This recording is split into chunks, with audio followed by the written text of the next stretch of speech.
हर भारतीय भारत के लोकतंत्र पर दुनिया भर में गर्व करता है, लेकिन हर दूसरे दिन किसी न किसी नेता के मुंह से कोई ना कोई राज्य में सुनाई देता है, यहां लोकतंत्र की हत्या कर दी गई, यहां लोकतंत्र का गला घोंट दिया गया। आज राहुल गांधी ने भारत में लोकतंत्र को वास्तविकता में नहीं बल्कि कल्पना में होने की बात कही, और इसीलिए आज दस्तक का मुद्दा है जिसकी लाठी उसका लोकतंत्र। क्या हमारे देश में राजनेता, राजनीतिक दल अपनी राजनीति के स्वादानुसार लोकतंत्र का प्रयोग करते हैं?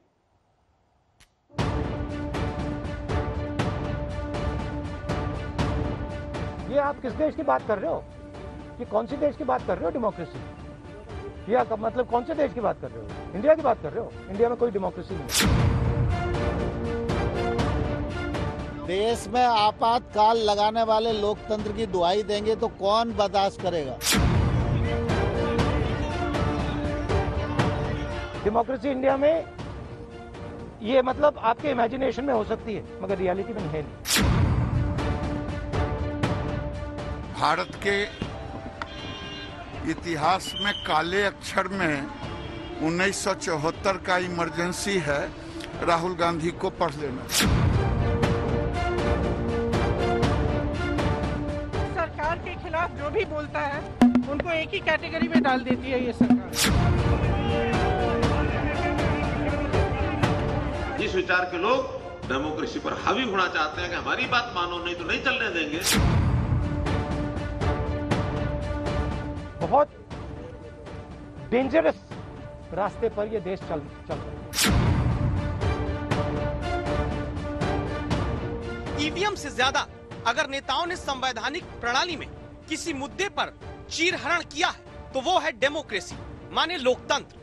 वो लोकतंत्र जिसके तहत ही कांग्रेस दफ्तर से एक टेम्पो एक ट्रक में भरकर 2 करोड़ किसानों के हस्ताक्षर वाली चिट्ठियां राष्ट्रपति भवन तक राहुल गांधी ले जाते हैं। लेकिन राष्ट्रपति भवन से बाहर आकर राहुल गांधी उसी लोकतंत्र की वास्तविकता पर सवाल उठाते हैं। ये आप किस देश की बात कर रहे हो? ये कौन सी देश की बात कर रहे हो? डेमोक्रेसी? या मतलब कौन से देश की बात कर रहे हो? इंडिया की बात कर रहे हो? इंडिया में कोई डेमोक्रेसी नहीं है। डेमोक्रेसी इंडिया में ये मतलब आपके इमेजिनेशन में हो सकती है, मगर रियलिटी में है नहीं। अगर 2 करोड़ किसानों ने 3 कृषि कानूनों का विरोध करते हुए दस्तखत करके कांग्रेस को दिया तो ये लोकतंत्र ही है। लेकिन विरोध की चिट्ठियों वाले लोकतंत्र को कृषि मंत्री वास्तविक नहीं मानते। वो जब राष्ट्रपति महोदय के पास विरोध व्यक्त करने के लिए गए तो मुझे ये सब किसान खड़े हुए हैं, मैंने इनसे पूछा तो उन्होंने कहा कोई दस्तखत कराने नहीं आया कांग्रेस का आदमी, और किसी किसान ने दस्तखत नहीं किए। यानी भारत में मजबूत लोकतंत्र है, लेकिन नेता और दल लोकतंत्र का इस्तेमाल अपनी सियासत के स्वादानुसार करते हैं। जैसे राहुल गांधी, प्रियंका गांधी समेत कांग्रेस के बड़े नेता और कार्यकर्ता जब राष्ट्रपति भवन तक मार्च निकालने के लिए निकले तो लोकतांत्रिक प्रक्रिया का हवाला देते हुए पुलिस ने इजाजत नहीं दी। राहुल प्रियंका समेत सभी कार्यकर्ताओं को रोक दिया गया। प्रियंका गांधी को हिरासत में लिया गया। मंदिर मार्ग थाने में आकर प्रियंका धरना देती है। ये सब कुछ लोकतंत्र ही है, लेकिन विरोध डेमोक्रेसी में अपनी सियासत के स्वादानुसार। किसान ठंडे में बैठे हुए हैं, लगातार 1 महीना होने को आया है। देखिए, किसान की आवाज है, किसान के पेट पे लात मारी है ये सरकार ने, और सरकार को उनकी आवाज सुननी चाहिए। गलत हो रहा है और हम किसानों की सहमति में उनका समर्थन करने के लिए मैम देर रात को सिंघू बॉर्डर पर थे, कई किसान के परिवार सैनिक सेना में है, पर उनको आज आतंकवादी बोला जा रहा है, खालिस्तानी बोला जा रहा है, और उनके परिवार सेना में है। इस सरकार के खिलाफ जो भी बोलता है उनको एक ही कैटेगरी में डाल देती है ये सरकार। राहुल प्रियंका को कार्यकर्ताओं के साथ मार्च की इजाजत नहीं मिलती। लोकतंत्र नियम कानून से चलता है और दावा है नई दिल्ली जिले में धारा 144 लागू है। डीडीएमए की गाइडलाइन के मुताबिक कोरोना के मद्देनजर भीड़ नहीं इकट्ठा की जा सकती। लेकिन उसी दिल्ली में डेमोक्रेसी सियासत के स्वादानुसार चलती दिखती है। जब डीडीएमए की गाइडलाइन का आधार बनाकर कांग्रेस इजाजत नहीं पाती, लेकिन बीजेपी नेता केजरीवाल सरकार के खिलाफ कार्यकर्ताओं की भीड़ के साथ दिल्ली जल बोर्ड के बाहर प्रदर्शन करते हैं, कोई नहीं रोकता। 2 दिन पहले अंबाला में सीएम के काफिले के आगे प्रदर्शन करने वाले 13 लोगों पर पुलिस केस दर्ज करती है और हरियाणा के मुख्यमंत्री मनोहर लाल खट्टर डेमोक्रेसी का मतलब समझाते मिलते हैं। अब ये आजकल तमाशा हम देख रहे हैं ना कि ये कानून रद्द कराएंगे, दबाव, हम लोग बैठे हैं, इस कानून को वापस लो। ये डेमोक्रेसी है क्या? डेमोक्रेसी होती है हम अपनी बात सदन में कहें, जहां विचार विमर्श होना है, हम अपनी बात जनता को जाके कहें, सभाएं करें, अपने पैम्पलेट बांटें। लेकिन जब वही काम दिल्ली बॉर्डर पर किसान करते हैं तो बीजेपी के सांसद रमेश बिधूड़ी की डेमोक्रेसी कुछ बीप करने लायक हो जाती है। इनका धंधा है, पहले भी करते रहे थे। हमें वहाँ पर कुछ बैठे हैं, मैं आज भी उस बात पे स्टैंड करता हूँ। जो कनाडा से, पाकिस्तान से पैसा आ रहा है, उस पैसे पर राजनीति कर रहे हैं। अपनी डेमोक्रेसी डेमोक्रेसी, दूसरे की डेमोक्रेसी हिपोक्रेसी समझने वाली इसी राजनीति में फंसा है किसान भी, आम इंसान भी, इस इंतजार में कि लोकतंत्र में कब तक वो स्वादानुसार ही इस्तेमाल होते रहेंगे। मौसमी सिंह के साथ कुमार कुणाल, दिल्ली आज तक। तंत्र पर प्रश्न चिन्ह लगाने वाली राजनीति देश के नागरिकों के मन में लोकतांत्रिक प्रक्रिया और संस्थाओं पर विश्वास को कमजोर करती है। ऐसी राजनीति भारत के नागरिकों को डेमोक्रेटिक अधिकारों और कर्तव्यों के प्रति भ्रम में डालती है। इस बात को समझने के लिए आप हमारी ये रिपोर्ट देखिए, जो बताती है कि कांग्रेस जिस लोकतंत्र के विश्वास से किसानों की हितैषी बन रही है, वही लोकतंत्र वो कांग्रेस शासित राज्यों में किसानों को नहीं दे पाती।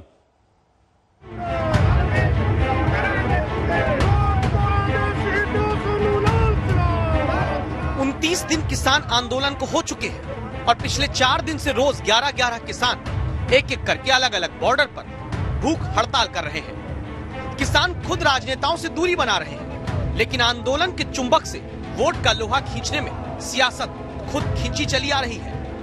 मैं प्रधानमंत्री जी से कहना चाहता हूं कि ये किसान हटेगा नहीं।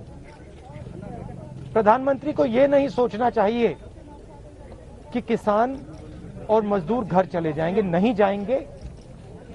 जब तक ये कानून वापस नहीं लिया जाएगा, जॉइंट सेशन कीजिए और कानून को एकदम वापस लीजिए, क्योंकि किसान वापस नहीं जाने वाला है।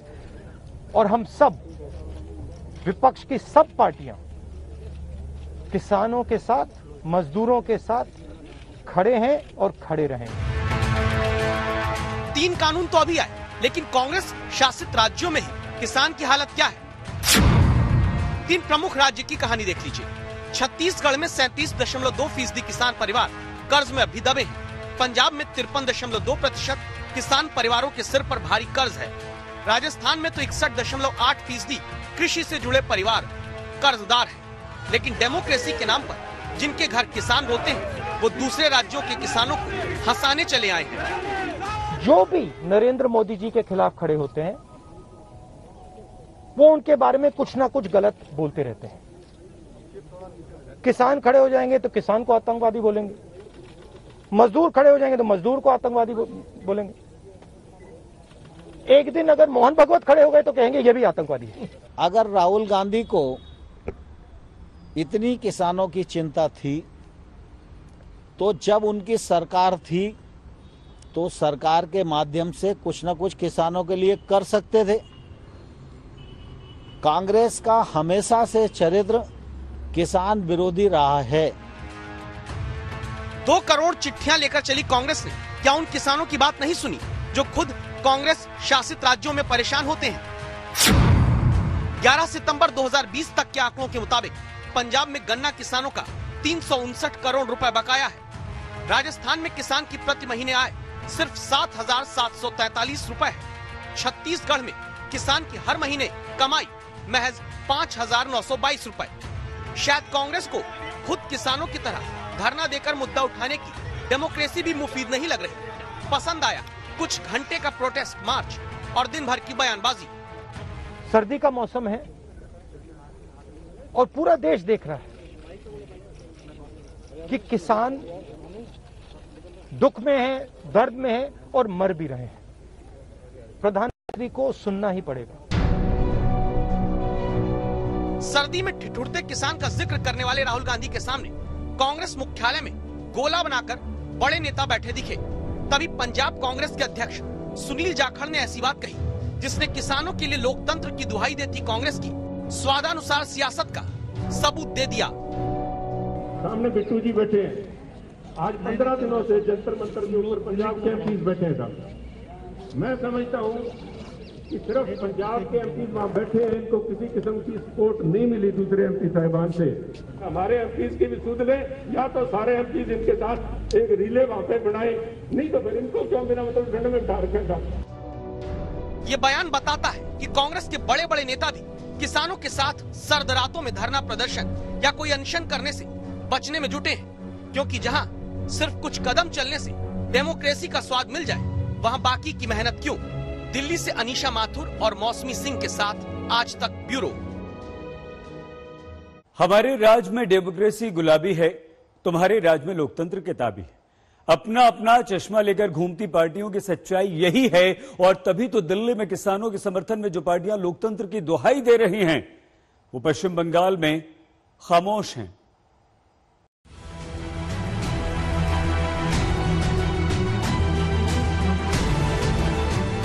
पश्चिम बंगाल का खरदा, जहां लोकतंत्र खतरे में होने का दावा बीजेपी कर रही है। पुलिस बारी बारी से बीजेपी के लोगों को थाने के बाहर लाती है और पीटती है।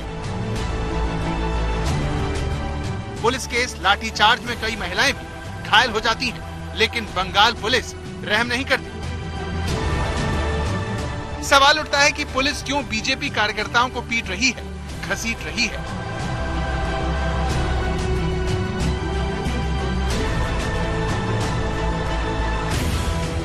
क्यों बीजेपी कार्यकर्ताओं पर पश्चिम बंगाल की पुलिस रहम नहीं कर रही?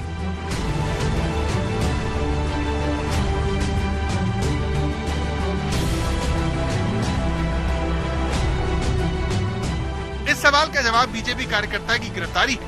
विरोध में बीजेपी समर्थक थाने के बाहर प्रदर्शन करने लगते हैं और जवाब पुलिस लाठीचार्ज किया। ये लाठीचार्ज से पहले की तस्वीर है, जिसमें बीजेपी कार्यकर्ताओं को नारेबाजी करते हुए हाथों में झंडा लेकर थाने के अंदर घुसते हुए देखा जा सकता है।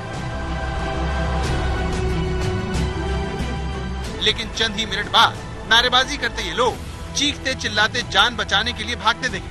बीजेपी का दावा है कि ममता बंगाल में लोकतंत्र को कुचल रही है, विरोध के हक को छीन रही है। नौबत आ चुकी है कि अस्पताल में इलाज करवा रहे बीजेपी कार्यकर्ताओं को चुन चुन कर मारा जा रहा है। वो सब कुछ हो रहा है जो लोकतंत्र में वर्जित है। बीजेपी अपने इसी लोकतांत्रिक अधिकारों की रक्षा के लिए सड़कों पर होने की दलील दे रही है, इस चेतावनी के साथ कि बंगाल में खून की नदियां बहने वाली हैं। पागलेर मतन तृणमूल कांग्रेसेर हाल हो गए, पाए तला माटी नहीं। ममता बनर्जी गुंडा और पुलिस के एक संगे जोग कर दिएছেন और व्यापक तांडव करे बेड़ाচ্ছে। कोनो आईनेर शासन नहीं, कोनो पश्चिम बांगला मानुष किभाবে राजनीतिक कार्यक्रम करবে, কিভাবে এখন নিজের ক্ষমতায় থাকার জন্য বাংলা रक्त गंगा बइये देवार चेष्टा करছেন उन्हें।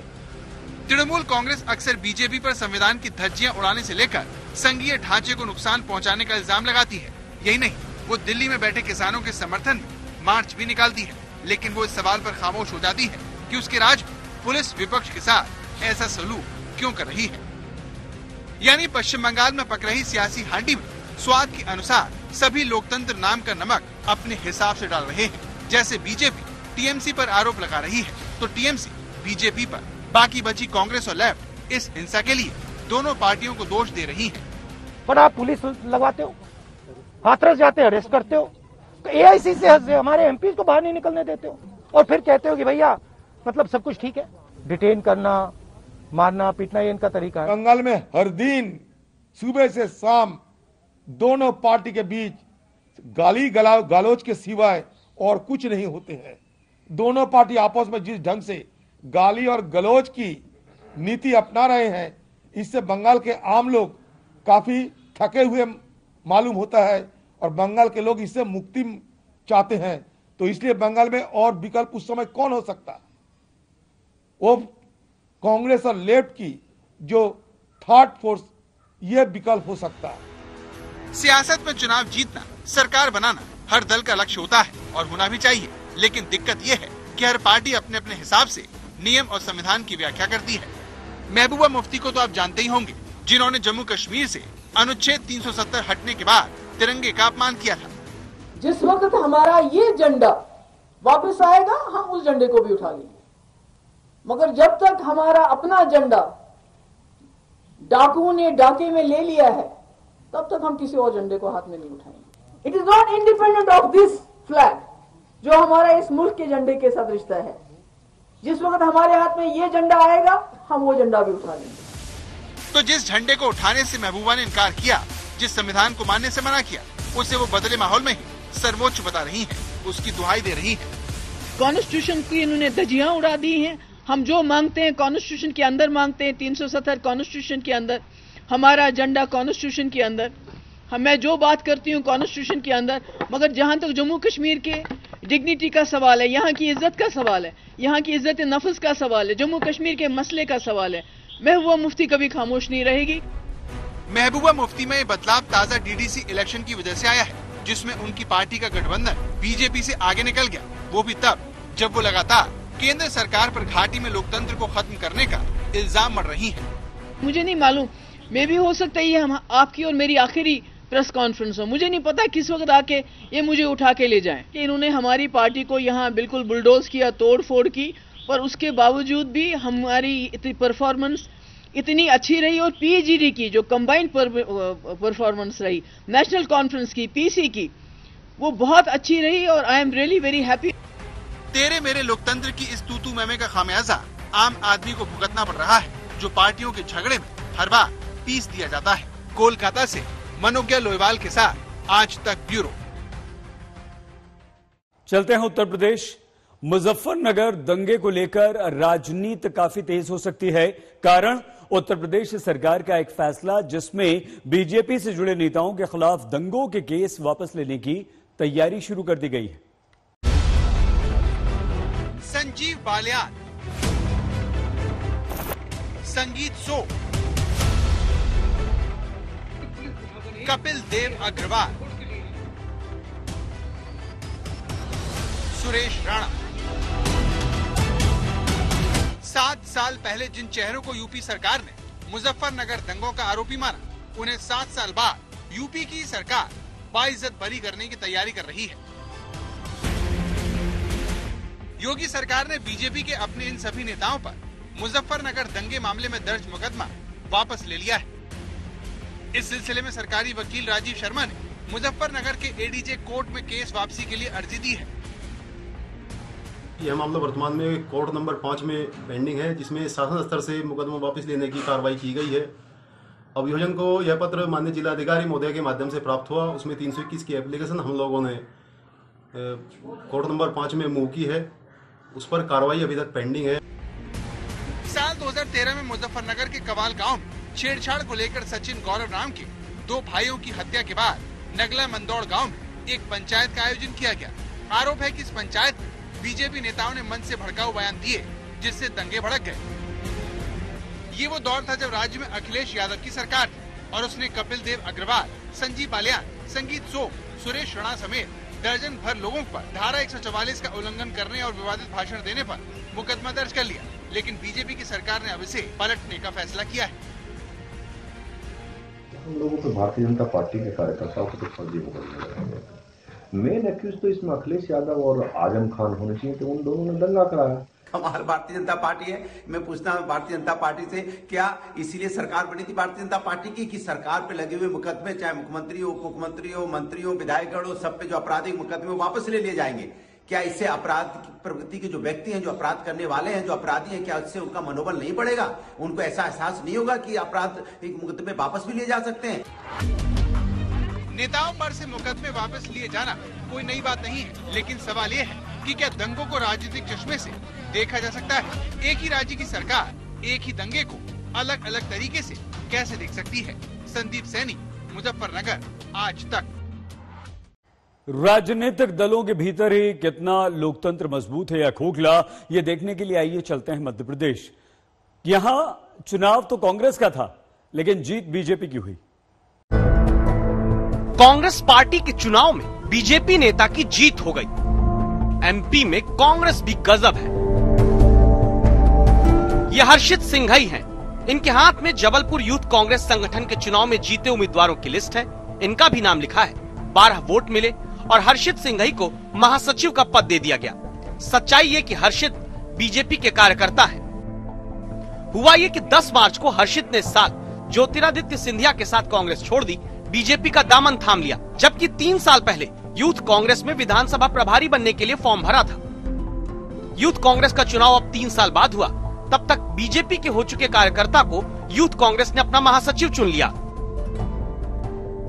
मुझे 12 वोट में मुझे महासचिव भी बना दिया गया। सबसे ताज्जुब की बात यह है, ये चमत्कार बताता है कि जनता को लोकतंत्र का महत्व बताने वाले राजनीतिक दलों के भीतर खुद कितनी लोकतांत्रिक प्रक्रिया मजबूत है। आज तक ब्यूरो।